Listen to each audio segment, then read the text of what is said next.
Današnja 15. seja Sveta Zavoda za pokojninsko in invalidsko zavarovanje je imela osrednjo točko obravnavo poročila poslovnega o poslovanju zavoda v letu 2015.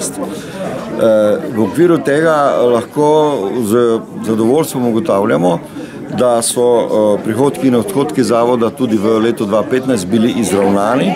Predvsem pa zelo dobro in kvalitetno pripravljeno poročilo kaže tudi na precej tudi drugih stvari, ki so vezane na poslovanje zavoda in sploh pokojninskega sistema v Sloveniji.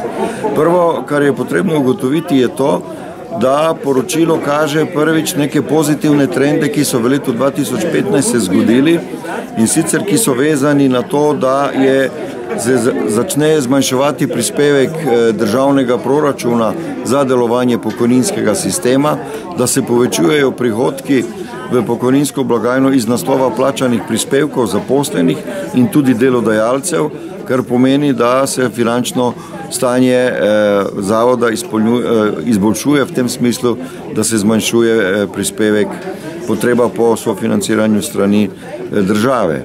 Naslednje, kar je tudi na področju podatkov o upokojevanju v Sloveniji, se vidi, da dejansko zakon, ki je bil sprejet pred kratkim, torej ZPIZ-2, daje učinkovite rezultate, ki pomeni, da se število upokojencev več ne povečuje v relaciji do število zaposlenih, da se je ta trend ustavil, kar pomeni, da so učinki tukaj in da seveda so neke neposredne potrebe po nekih hitrih reformah na tem področju nepotrebne. To podatki zelo jasno kažejo.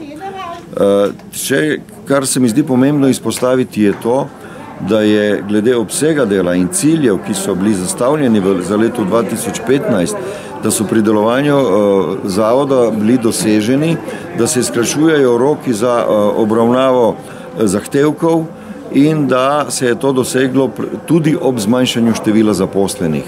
Tukaj smo upozorili na to, da bo seveda glede tega vprašanja prihajamo do ugotovitve, da bo treba narediti nek presek, neko zaustavitev tega trenda, kajti zaposleni ne morejo zmeraj več delati in zmeraj manj jih je, da prihaja čas, ko bomo morali reči, ja, treba je ustaviti zmanjšanje zaposlovanja, števila zaposlenih na zavodu, nasprotno, treba bo razmišljati, kako te ljudi tudi ustrezno nagraditi, ker ne nazadnje rezultati kažejo, da opravljajo kvalitetno svoje delo.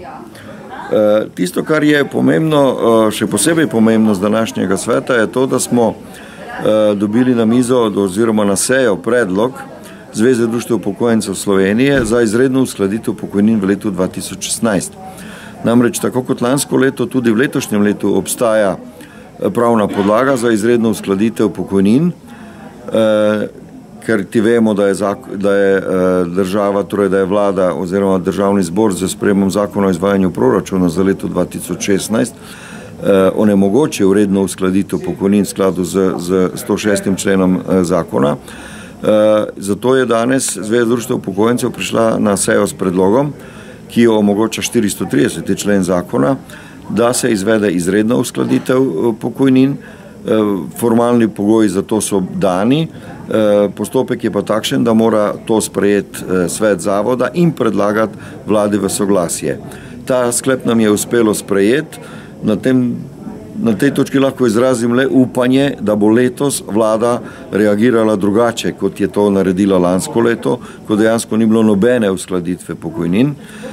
Upam, da bo tudi iz podatkov, ki so razvidni iz letnega poročila, ki govorijo o gmotnem položaju upokojencev, da se ta drastično poslabšuje, da pokojnine vse bolj zaostajajo za plačami in ima tukaj nenazadnje vlada v skladu z svojimi obljubami, ki so jih vodilni te stranki vlado sestavljajo dali pred volitvami, da imajo možnost na podlagi našega današnjega sklepa, da sprejmejo tudi oziroma da dajo soglasje k tej izredni uskladitvi pokojnin.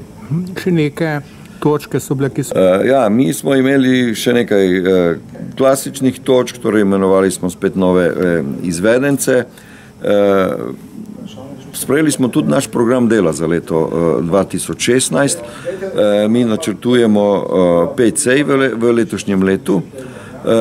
Določili smo, kaj bomo obravnavali na posameznih sejah. Spet bomo uvrstili na svoj dnevni red problematiko letos plačevanja prispevkov, ki je še vedno problematična v tej državi, torej še zmeraj imamo preveč delodajalcev, ki ne plačuje prispevke svojim zaposlenim. Imeli smo na seji pripravljeno eno zelo dobro poročilo o matični evidenci, o postopkih, kako se vodijo podatki o zavarovancih in tukaj se stvari izboljšujejo. V preteklosti je bilo kar nekaj težav na tem področju, predvsem še iz časov, ko se je vse to delalo ročno oziroma na papirjih. Danes zavod gre v korak s časom z modernimi tehnologijami in tukaj seveda sledimo temu, da in ugotavljamo že z današnjim poročilom, ki smo ga dobili, da praktično je matična evidenca danes postavljena že tako, da se vodi sleherni podatek o posamezniku. Torej danes ni več problem, ali ima danes zavod podatke in ali jih bo imel jutri. Tisto, kar je še odprto in pa težavo včasih povzroča, so podatki iz preteklosti.